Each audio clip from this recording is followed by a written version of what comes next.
గురువుగారు చెప్పిన దాన్ని బట్టి మనం ఆధ్యాత్మికంగా ఎదగాలన్నా, మన ఇల్లు, మన మనసు ప్రశాంతంగా ఉండాలన్నా, మన యొక్క ఆలోచన విధానంలో ఎంతవరకు పట్టుదల అవసరం, అనవసరం అనేది మనం తెలుసుకొని ఉండాలి.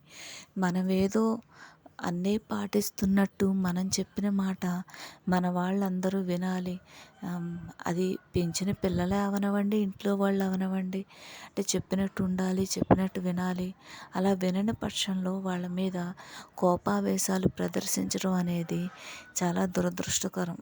అది ఆళ్ళకి కాదు, అలా ప్రదర్శించే వాళ్ళే నష్టపోతారు, ఎక్కువ శాతం నష్టపోతారు. మనసు అల్లకల్లోలం అయిపోతుంది. ఎందుకు పనికిరాదు, ఇంట్లో పని చేయలేరు, భగవంతుణ్ణి మనస్ఫూర్తిగా వాళ్ళు ధ్యానించలేరు. మనం భూమి మీదకి ఏ పనితో వచ్చామో ఆ పని చేయలేరు.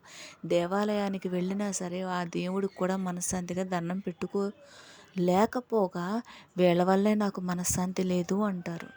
ఎందుకంటే ఇంట్లో పిల్లలు కానీ మనం చెప్పినట్టు నుంచోవాలి, కూర్చోవాలి, ఇలా చెయ్యాలి, అలా చెయ్యాలి అని చెప్పడం సరైంది కాదు. వదిలేయాలి, కొన్ని చెప్పు వదిలేయాలి.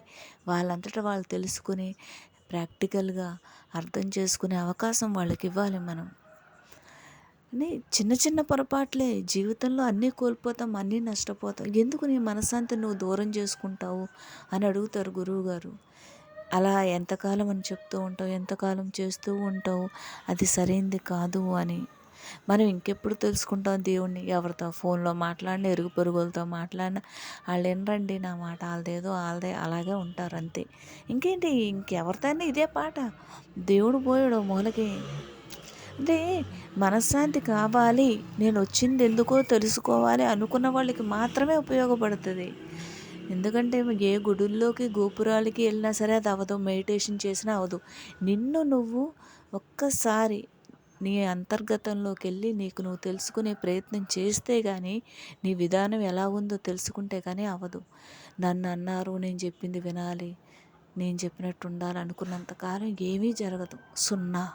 ఓం శ్రీ గురు రమణ.